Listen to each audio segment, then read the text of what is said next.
బయట ప్రాంతాల నుంచి వచ్చి అసలు నన్ను ఏం చేశారు లాస్ట్ టైం, మా జిల్లాల్లోకి వస్తే మా ప్రాంతాల్లోకి వస్తే మేము అడుగు పెట్టాం, మా నియోజకవర్గాల్లోకి వస్తే చాలా నాకు చెప్పి వాళ్ళు మటుకు నేను ఎంచుకున్న నియోజకవర్గానికి వచ్చి మొత్తం వ్యతిరేకంగా చేశారు. వాళ్ళ ఏరియాలోకి వెళ్ళకూడదట, వాళ్ళ నియోజకవర్గాల్లోకి వెళ్ళకూడదు, కానీ మనం పనిచేస్తున్న నియోజకవర్గాలకు వచ్చి ఏదైనా కలగచ్చు. అంటే వాళ్ళకి అర్థం కాదు ఏంటంటే నేను సన్నగా కనిపిస్తానో మెత్తగా కనిపిస్తానో నాకు తెలియదు, కానీ నా గట్టిదనం వాళ్ళకి తెలియదు అండి. అంటే మీరు మొండి పట్టు పడితే మీరు గొడవ పెట్టుకోవాలనుకుంటే నేను సంసిద్ధంగా ఉన్నాను, ఎప్పుడైనా గొడవ పెట్టుకున్నాను. దానికి నా దగ్గర కొదవ లేదు, ఆ శక్తి కొదవ లేదు. కానీ ఏంటంటే యుద్ధం ఎందుకు భరిస్తాడు, ఎవడైనా తిడతా ఉంటే బలం ఉన్నోడు భరిస్తాడు, బలహీనుడే ఎదురు తిరుగుతాడు. నేను ఎప్పుడన్నా సరే నా వ్యక్తిగతంగా నేను ఎప్పుడు గొడవ పెట్టుకోను. వ్యవస్థ కోసం ఇబ్బందులు అయినప్పుడు నాకేంటి, గత ప్రభుత్వం అద్భుతంగా పనిచేస్తే నాకు ఎందుకు అవసరం ఏముంది, అసలు పాలిటిక్స్ రావాల్సిన అవసరమే లేదు. ఉదాహరణకి నల్గొండ లాంటి ప్రాంతంలో ఫ్లోరోసిస్తో బాధపడుతూ ఉంటే కృష్ణానది నీళ్ళు హైదరాబాద్ దాకా వెళ్తున్నాయి, కానీ ఆ దారి వెంబడి వస్తున్న నల్గొండలో నీళ్ళు చాలా సంవత్సరాలు లేవు, ఈ మధ్యన వచ్చినాయి. అక్కడ మనుషులు ఈ మన ఫ్లోరోసిస్ తోటి చిన్న బిడ్డలు వంగిపోయి మంచానికి ఉంటే అది బాధ కలుగుతుంది. ప్రభుత్వాలు ఏం చేయట్లేదు. అలాంటి అనేకమైన సంఘటనలు కోకొల్లలుగా జరిగితే అది నాకు బాధ్యతని పెంచి రాజకీయాల్లో మనం ఏదైనా చేద్దాం, ప్రయత్నం చేద్దాం. ఓడిపోవచ్చు గెలవచ్చు కానీ ప్రయత్నమే చేయకపోతే తప్పు కదా. అలాంటి సందర్భంలో నేను వచ్చాను పాలిటిక్స్కి. అలాంటిది నేను కింద పడ్డాను. ఇందాక మనోహర్ గారు మాట్లాడుతున్నారు, పుష్కర్ కాలం దాటింది నేను వచ్చి పాలిటిక్స్. 14 సంవత్సరాల పైన ఎవరు తీసుకుంటారు? నాకు రాజకీయాలు, నాకు డబ్బు సంపాదనకి నాకు డబ్బు సంపాదన, నేను బిగ్ యాక్టర్, నేను నెంబర్ 1 యాక్టర్ని కాదేమో, కానీ నా స్థాయిలో నేను బాగా డబ్బులు సంపాదించగలిగే యాక్టర్ని. ఓడిపోయినా కానీ, సినిమా ఫ్లాప్ అయినా కానీ డబ్బులు చేసుకునే కెపాసిటీ ఉంది నా సినిమాలకి. అది మీ అందరి అభిమానం, ప్రేమ వల్ల. మరి అలాంటి నేను ఎందుకు రావాలి రాజకీయాల్లో కంటే అది నా ఆవేదన, నా బాధ్యత. పాలిటిక్స్ నా బాధ్యత. అంటే ఎంతసేపు ధాన్యం పండించి దోచేసుకోవడం తప్ప తిరిగి ఇద్దామని గుణం లేకపోతే ఏమవుతుంది? అందుకని నేను ఏం నమ్ముతానంటే ఎంతో కొంత తిరిగి ఇవ్వాలి సమాజానికి. ఆ ప్రిన్సిపల్ నన్ను తీసుకొచ్చింది. అలాంటి నేను కోరుకుంటుంది మన సంక్రాంతి ఒక కొత్త సంక్రాంతి అవ్వాలి మన పీఠికాపురం. ఇది మీరందరూ నా కుటుంబ సభ్యులు, మీకు ఆనందం ఇవ్వడమే నా పని. ఆనందం ఇవ్వడం అంటే మళ్ళీ ఇంటికి వచ్చి డ్యాన్స్ చేయమనేరా?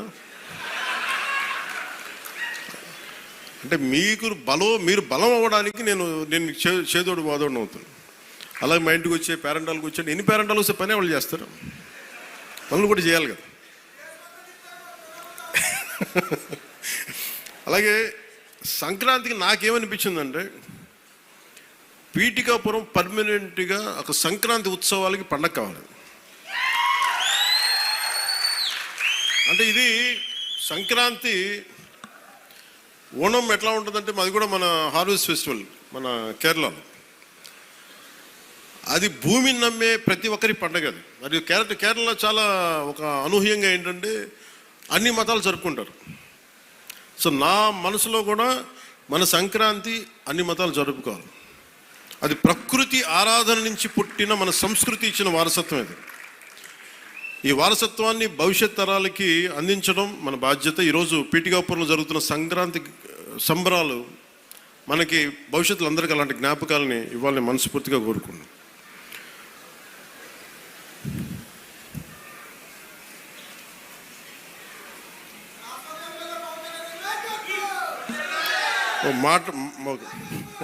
అలాగే సంక్రాంతి అనగానే నేను మెయిన్గా ఎందుకు చాలా నాకు అనిపించిందంటే గోదావరి జిల్లాలండి, కోడిపందాలండి, జోదాలండి,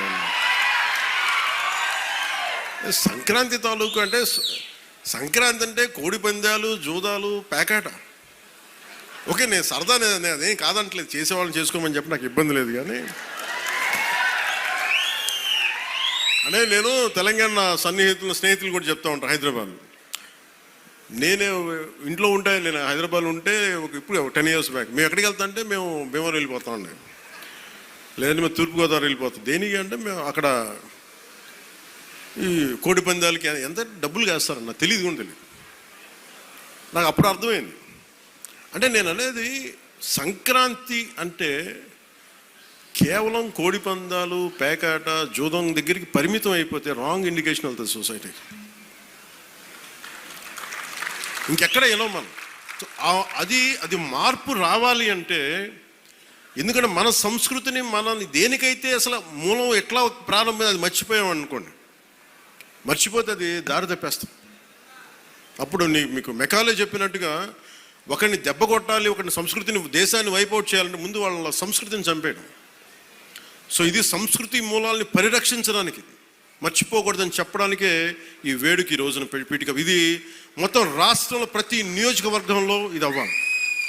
ఇది మనకి గోదావరి జిల్లాలో సంక్రాంతిని కోడి పందాలు ₹1,00,00,000 చేతులు మారుతాయి అనే మాట పోవాలి. సంక్రాంతి నుంచి భోగి మంటల్లో కలిపేయాలి.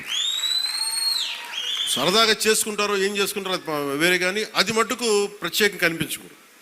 ఇది ఆప్యాయతానురాగాల గురించి, పంచే మనస్తత్వం గురించి చెప్పుకోవాలి. ఇందాక మనం చూసిన హరిదాసు కీర్తనల గురించి చెప్పుకోవాలి.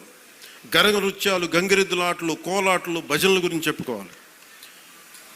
అలాగే నవతరానికి మన సాంప్రదాయాల విలువల గురించి, కళారూపాలు, సృజనాత్మక ప్రక్రియల గురించి తెలియాలి.